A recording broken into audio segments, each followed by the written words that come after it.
नमस्ते दोस्तों, आज हम एक रियल कहानी के बारे में बात करने वाले हैं जिस पर मूवी बनाई गई है। मूवी का नाम है हक। तो चलो शुरू करते हैं। तो साल था 1985 जब सुप्रीम कोर्ट में एक बहुत ही क्रिटिकल मुद्दा चल रहा था।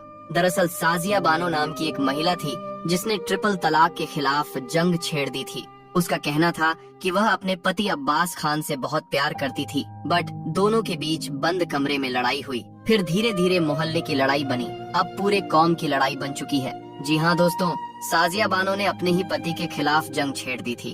अब आइए यह भी जान लेते हैं कि आखिर यह सिलसिला शुरू कहाँ से हुआ था। कहानी शुरू होती है सन 1967 से। हम देखते हैं कि अब्बास BA LLB का लेक्चरर था। वही उसी जगह साजिया भी पढ़ती थी, तो दोनों में प्यार हुआ। फिर बात शादी तक चली गई और बड़ी ही आसानी से उनकी शादी भी हो गई। वह एक साथ बहुत खुश थे। अब्बास एक बहुत अच्छा वकील था। इनकी जिंदगी में सब कुछ ठीक चल रहा था, लेकिन एक दिन बानू के साथ उनके पड़ोसी ने गार्डन में बदतमीजी की, तो अब्बास ने वह गार्डन उसी वक्त लीगली बानू के नाम कर दिया। 1.5 साल के बाद बानू ने एक बच्चे को जन्म दिया और अब्बास ज्यादा से ज्यादा हार्ड वर्क करना शुरू कर दिया।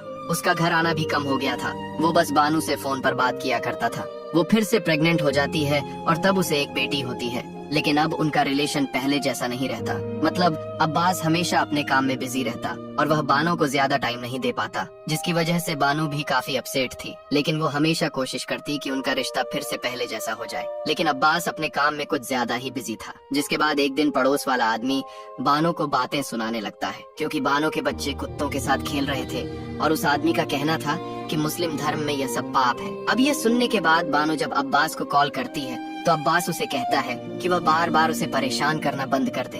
अब यह सुनने के बाद बानो को काफी बुरा लगता है, इसलिए वह अब्बास से रूठ जाती है। अब्बास जब वापस आता है तो वह बानो को मनाने की कोशिश नहीं करता, बल्कि वो तो अपना बैग पैक करने लगता है, जो देखकर बानो काफी हैरान थी। तो अब्बास उसे बताता है कि उसे प्रॉपर्टी के काम की वजह से पाकिस्तान जाना पड़ रहा है, लेकिन वो 3 हफ्ते में वापस आ जाएगा। साजिया बानो अभी प्रेग्नेंट थी। अब्बास को तब तो साजिया के पास रहना चाहिए था, बट ये पाकिस्तान जाने के बाद साजिया से बातें भी नहीं किया। 3 वीक्स बोल कर गया था, पर 3 मंथ्स के बाद वापस आया। साजिया बानो अब्बास के वापस आने की खुशी में सब कुछ भूल गई। अब्बास ने बानो से बताया कि उसने पाकिस्तानी लड़की से शादी कर ली थी जिसका नाम सायरा था और वो उसे अपने साथ भी लेकर आया था। ये सच्चाई जानकर बानो के पैरों तले जमीन ना रही। इस धोखे ने उसे अंदर से तोड़ दिया था। अब्बास की माँ बानो को समझाती है कि सायरा इनके फूफी की लड़की है और अब्बास को मजबूरी में शादी करनी पड़ी, क्योंकि सायरा का हस्बैंड उससे एज में बड़ा था और उसे मारा पीटा करता था और उसकी डेथ हो जाने के बाद सायरा अकेली पड़ चुकी थी। यही वजह थी कि अब्बास को उससे शादी करनी पड़ी। लेकिन बानो सायरा को एक्सेप्ट नहीं कर पा रही थी। साजिया बहुत हर्ट थी, पर इसको यही समझाया जा रहा था कि साजिया कोई पहली लड़की नहीं होने वाली जिसके हस्बैंड की 2 बीवियां होंगी। मुस्लिम्स में यह आम बात है। बाहर लोगों की भीड़ सायरा को गाड़ी में बैठे देख रही थी। साजिया यहाँ भी एडजस्टमेंट करने को रेडी हो गई और सायरा को अंदर आने दिया। नाइट में अब्बास साजिया को पूरा सच बताया कि सायरा से शादी बस मजबूरी थी। साजिया हमेशा अब्बास की फर्स्ट और मेन वाइफ रहेगी। सायरा इनके आउट हाउस में रहा करेगी और बस साजिया के बच्चों की केयर करने को ही घर में आएगी। अगले दिन से बानो अब्बास का कोई काम करने की कोशिश करती तो सायरा उसे खुद ही कर देती और ये सब देखकर बानो को बहुत अजीब लग रहा था। वहीं सायरा बानो से बहुत प्यार से बात करती है और उसे आपा कहकर बुलाती है। सायरा के रिक्वेस्ट करने पर साजिया सायरा को मार्केट ले गई ताकि उसकी जरूरतों की चीजें दिला पाए, बट साजिया ने सायरा को वही चीजें दिलाने का ट्राई किया जो अब्बास हेट करता है, ताकि अब्बास अगर सायरा के पास गया भी तब भी वहाँ ना रुके। बट ये चाल सायरा को समझ आ गई, क्योंकि ये अब्बास की सारी पसंद नापसंद अच्छे से जानती है। सायरा को अब तक साजिया एक आउटसाइडर फील करा रही थी। सायरा इस बात को नोटिस कर लेती है और वो बानो के ऊपर काफी गुस्सा होती है। वो बानो से कहती है कि वो जानबूझकर ऐसा सब कुछ कर रही है ताकि अब्बास उसके पास ना आए। अब यहाँ पर सायरा बानो को बताती है कि वो कोई चैरिटी में आई हुई चीज नहीं है। वो बताती है कि अब्बास बानो से मिलने से पहले सायरा को जानता था और तब से वह उससे प्यार करता था, लेकिन तब सायरा की शादी किसी और के साथ तय हो गई थी और इसी वजह से अब्बास ने बानो के साथ शादी की थी। लेकिन जब उसे पता चला कि सायरा के हस्बैंड की डेथ हुई है, तब वो फिर से उसके पास आ गया ताकि वो उसके साथ शादी कर सके। सायरा कहती है कि अब्बास पहले भी उससे प्यार करता था और अब भी उससे प्यार करता है। सायरा कहती है कि अगर शादी के पहले वो अब्बास के सामने शर्त भी रखती कि उसे अपनी फर्स्ट वाइफ को यानी कि बानो को डिवोर्स देना होगा, तभी वह उसके साथ शादी करेगा, तो अब्बास वो भी करता। अब यह सब सुनने के बाद बानो पूरी तरह से हिल गई थी।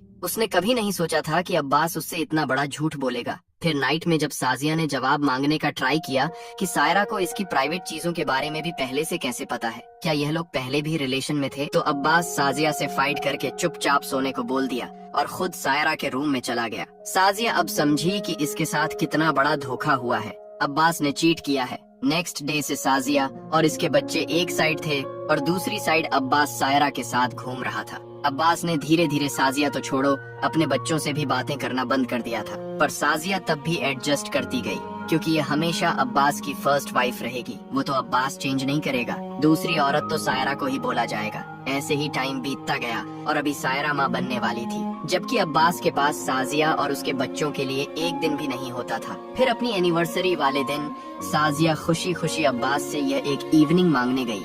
साजिया इतने में ही खुश हो जाती है, बट अब्बास ने आज भी साजिया को मना कर दिया और तमाशा न करने को बोला। साजिया और उसके बच्चे घर के कोने में पड़े उन खराब कुकर के जैसे हो गए थे जिनको अब्बास कभी देखता भी नहीं था, बस न्यू ले आता था।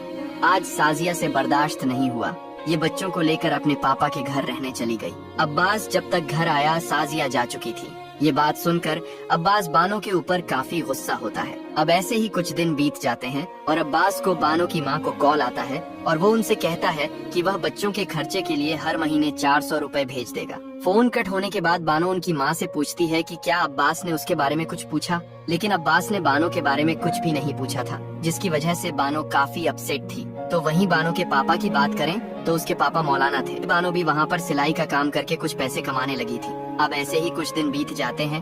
कुछ महीने तक तो 400 रुपए भेजे, लेकिन उसके बाद उसने वह पैसे भेजने भी बंद कर दिए और बानो अकेली 3 बच्चों की परवरिश नहीं कर पा रही थी। वो अब्बास को कांटेक्ट करने की कोशिश करती है, लेकिन यह भी नहीं हो पाया। इसीलिए मजबूरन बानो को वापस अब्बास के पास आना पड़ता है। बानो को देखकर अब्बास को लगता है कि वह हमेशा के लिए यहाँ आ गई है, लेकिन ऐसा नहीं था। बानो यहाँ अपना हक मांगने आई थी। उसने अब्बास से कहा कि वह उसके बच्चों का हक दे दे, क्योंकि अब उसने तो रुपए देने भी बंद कर दिए हैं। अब्बास इस पर कहता है कि बानो खुद ही अपनी मर्जी से अपने घर गई थी, मैंने तुम्हें यहाँ से नहीं निकाला और वो उसे कोई पैसे नहीं देगा। यदि वो एक अच्छी औरत है तो उसे अपने पति की हर बात माननी चाहिए।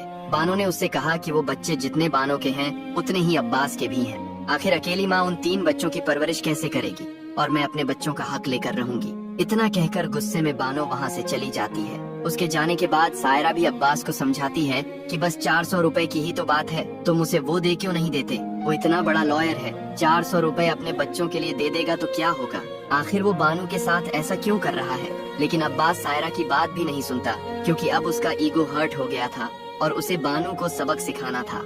और फिर बानो के पिता एक काजी के पास जाते हैं और उन्हें अपनी बात बताते हैं, जिस पर काजी कहता था कि बानो को घर से इस तरह से नहीं आना चाहिए था और इसी वजह से उसके साथ जो हुआ है, इसलिए वो अब कुछ भी नहीं कर सकते, ना ही वह अब्बास से कह सकते हैं कि वो उसे कुछ पैसे दें। अब यह सुनने के बाद बानो के पापा समझ जाते हैं कि यह लोग उनकी बेटी का साथ नहीं देंगे, जिसके बाद वह बानो से कहते हैं कि बानो सही है और उसे अपने हक के लिए लड़ना होगा। यह रास्ता बहुत मुश्किल होगा, लेकिन वह हमेशा उसके साथ रहेंगे। अब यह सुनने के बाद बानो का भी हौसला बढ़ जाता है, जिसके बाद वह कोर्ट जाती है, लेकिन वहाँ पर उसका कोई वकील नहीं था। जज बानो से कहता है कि अगर बानो को अपनी शिकायत देनी है तो उसे सबसे पहले एक वकील की जरूरत है, उसके बाद ही वह कोई बात कर सकते हैं। साथ ही वह बानो को एडवाइस करता है कि उसे मुस्लिम कोर्ट जाना चाहिए, क्योंकि ये सारे मैटर वहीं पर सॉल्व हो सकते हैं। लेकिन बानो कहती है कि वह वहाँ पर भी गई थी, लेकिन वहाँ पर वो लोग उसका साथ देने के लिए तैयार नहीं है। अब ये सुनने के बाद जज कहता है कि सबसे पहले बानो को अपना लॉयर हायर करना होगा।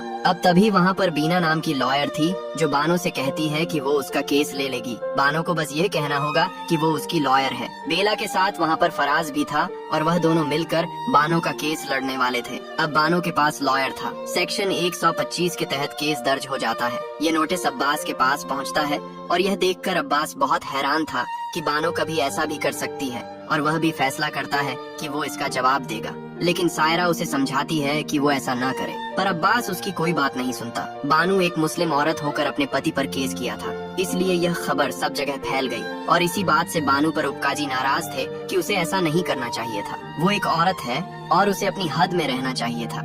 ये सुनकर बानो उससे कहती है कि उसने भी कुरान पढ़ा है और वह जानती है कि उसके हक क्या है। वो अपने बच्चों के हक के लिए लड़ रही है, ताकि बच्चों को एक ब्राइट फ्यूचर दे सके। और कुरान में औरतों को भी हक दिए गए हैं और मर्दों को भी अपनी लिमिट बताई गई है।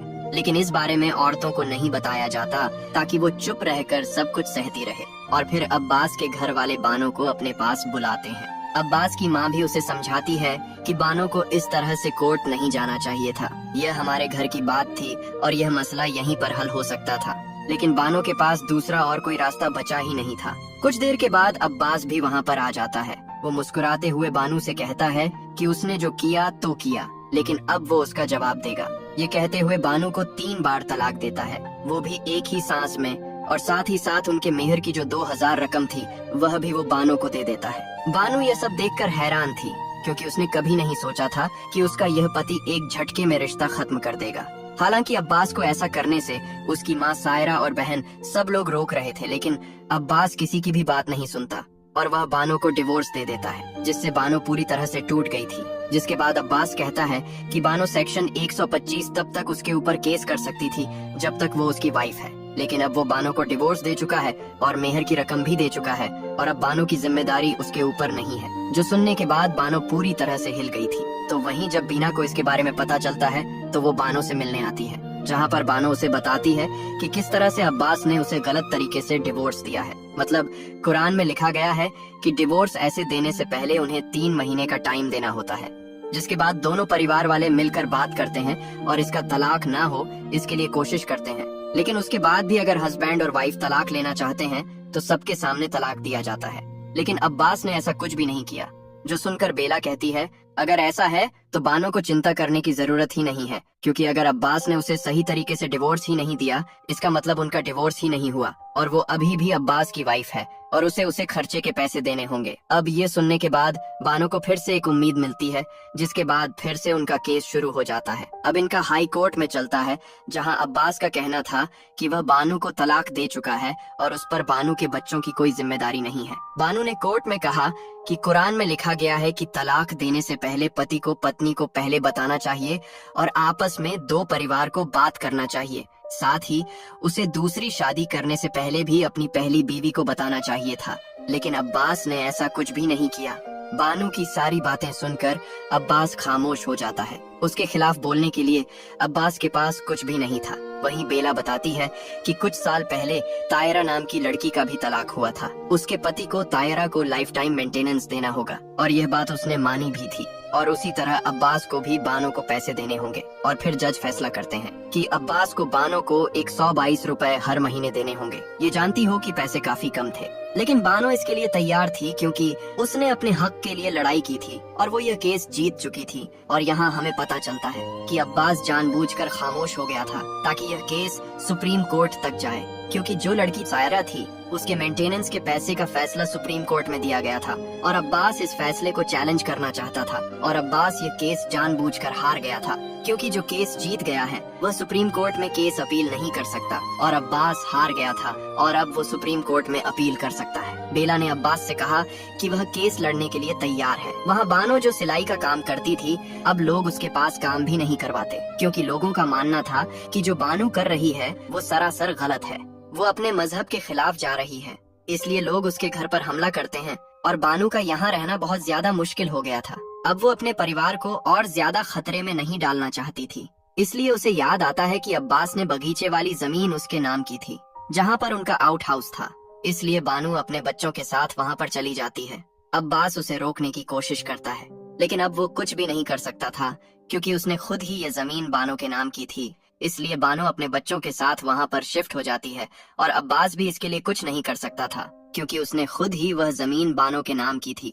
अब ये सब देखकर सायरा अब्बास को समझाती है कि वह इस तरह से बिहेव करना बंद कर दे और सुप्रीम कोर्ट में अपील ना करे, लेकिन अब्बास उसकी कोई बात सुनने के लिए तैयार नहीं था।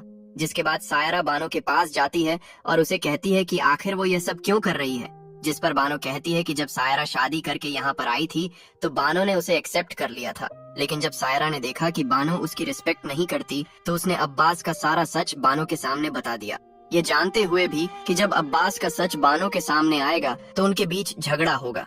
लेकिन फिर भी सायरा ने सच बताया, क्योंकि वह चाहती थी कि उसे भी वह रिस्पेक्ट मिले जो वह डिजर्व करती है। ठीक वैसे ही बानो भी यह सब इसलिए कर रही है क्योंकि उसे भी रिस्पेक्ट चाहिए। वो कहती है कि वो अब्बा से बहुत प्यार करती थी, लेकिन बस प्यार काफी नहीं होता, रिस्पेक्ट भी इम्पोर्टेंट होती है और वह इसी के लिए सब कुछ कर रही है। अब यह सुनने के बाद सायरा भी उसकी बात समझ जाती है, जिसके बाद वह हमेशा बानो की हेल्प किया करती। लेकिन इस सब के बीच बानो के पापा की डेथ हो जाती है और बानो के पापा ने मरते वक्त भी यही लिखा था कि बानो सही है और उसे अपने हक के लिए लड़ना होगा। ये देखकर बानो काफी ज्यादा रोती है। तो वही अब्बास भी देखता है कि उसका अपना बेटा उससे नफरत करता है, वो उससे बात तक नहीं करना चाहता था। ये देखकर अब्बास को भी काफी बुरा लगता है, बट उसके लिए उसका ईगो सबसे ज्यादा इम्पोर्टेंट था। जिसके बाद सुप्रीम कोर्ट में केस शुरू हो जाता है, जहां पर अब्बास का कहना था कि हमेशा यह लोग लॉ के नाम पर उनके लॉस चेंज करने की कोशिश करते हैं। साथ ही वो कहता है कि पहले इंडिया का पार्टीशन बस एक धर्म की वजह से नहीं हुआ था, बल्कि दोनों धर्म इसके लिए जिम्मेदार थे। लेकिन आज भी जब लॉयल्टी प्रूव करने की बात आती है तो बस मुसलमानों को उसी नजर से देखा जाता है और उन्हें हर बार अपनी लॉयल्टी प्रूव करनी पड़ती है। वो कहता है कि उनके लॉ के मुताबिक ये केस काफी सिंपल था। उसने बानो को डिवोर्स दे दिया है और उसकी जिम्मेदारी खत्म हो चुकी है। लेकिन ये केस फिर भी यहाँ तक आया, यानी कि कहीं ना कहीं उनके कल्चर की यहाँ पर डिसरिस्पेक्ट हो रही है। अब ये सारे पॉइंट सुनने के बाद बानो भी अपने पॉइंट सच के सामने रखती है। बानो कहती है कि उन्हें बचपन से ही कुरान पढ़ाना सिखाया जाता है। उन्हें दूसरे लोग बताते हैं कि कुरान में क्या लिखा है, जबकि कुरान में खुद कहाँ है कि लोग उसे खुद पढ़े और खुद समझे। तो वो कहती है कि आखिर उन लोगों को कोई मौली आकर क्यों यह बात बताता है कि कुरान में क्या लिखा है, क्या वो खुद नहीं पढ़ सकते? और जो कुरान में लिखा है उसे वो फॉलो क्यों नहीं करते, बल्कि उसे अपने हिसाब से चेंज करते हैं और वही रूल उनके ऊपर थोपे जाते हैं। बानो कहती है कि यहाँ पर लड़ाई हिंदू मुस्लिम या किसी और से नहीं है, बल्कि यहाँ पर लड़ाई उसके हक के लिए है, क्योंकि वो एक इंडियन औरत है। वो भले ही एक मुस्लिम है, इसलिए कानून को भी उसे उसके राइट देने होंगे। वो ये नहीं कह सकते कि तुम्हारा लॉ अलग है, क्योंकि जब कोई मर्डर होता है तो लॉ ये नहीं कहता कि ये लॉ दूसरे कास्ट में आता है, इसलिए यहाँ पर हम फैसला नहीं कर सकते। ठीक वैसे ही अगर वो एक मुस्लिम लेडी है तो क्या हुआ, उसकी नेशनलिटी इंडियन है, इसलिए यहाँ पर उसके हक में फैसला होना चाहिए। साथ ही वह बताती है कि उसके पापा ने उसका नाम बहुत ही प्यार से रखा था, लेकिन आज अगर उसे हक नहीं मिला तो सब लोग यही समझेंगे कि वह गलत थी और फिर कोई भी बाप अपनी बेटी का यह नाम नहीं रखेगा। यहाँ पर बानो यह भी कहती है कि कई बार उसे ऐसा लगा कि उसे यह सब बंद कर देना चाहिए, लेकिन हर बार उसे यही डर लगता कि क्या होता अगर आगे उसके बच्चे भी किसी लड़की के साथ ऐसा ही करते या फिर उसकी बेटी के साथ उसका पति ऐसा ही करता। अब ये सब सुनने के बाद जज अपना फैसला सुनाते हैं। वो कहते हैं कि उन्होंने कुरान को और इंडियन लॉ को मद्देनजर रखते हुए यह फैसला किया है। ये फैसला कौन सी कम्युनिटी की या फिर कौन सी रिलीजन की औरत का नहीं, बल्कि एक इंडियन लेडी का है और उसे उसका हक मिलना चाहिए। इसलिए हाई कोर्ट ने जो डिसीजन लिया था कि बानो को 120 रुपए मिलने चाहिए, वो भी लाइफ टाइम के लिए, और ये फैसला करके वो किसी कम्युनिटी के खिलाफ नहीं जा रहे, बल्कि वो उनकी लॉ की रिस्पेक्ट करते हैं और उनका लॉ का सबसे बड़ा आधार है कुरान, और उसी को मद्देनजर रखते हुए उन्होंने यह फैसला सुनाया है। अब यह सुनने के बाद बानो काफी खुश होती है, क्योंकि फाइनली वो जीत चुकी थी। भले ही उसे अपना हक मिलने में 10 साल लग गए थे, लेकिन फाइनली वो उसे मिल गया था। यहाँ पर मैं एक बात बताना भूल गया कि अब्बास की एनुअल इनकम 70,000 थी। अब 1985 में बानो फाइनली केस जीत गई थी। भले ही उसे यह हक मिलने में 10 साल लग गए। केस जीतने के बाद बानो लड़कियों को भी कुरान पढ़ाने लगी ताकि उन्हें भी अपने हक पता चल सके। दोस्तों, ये कहानी एक ऐसी औरत की थी जिसने अपने हक के लिए पूरा सिस्टम हिला दिया था। ऐसे ही मजेदार मूवी एक्सप्लेन्ड देखने के लिए हमारे चैनल को जरूर सब्सक्राइब करें। कहानी कैसी लगी कमेंट में बताएं।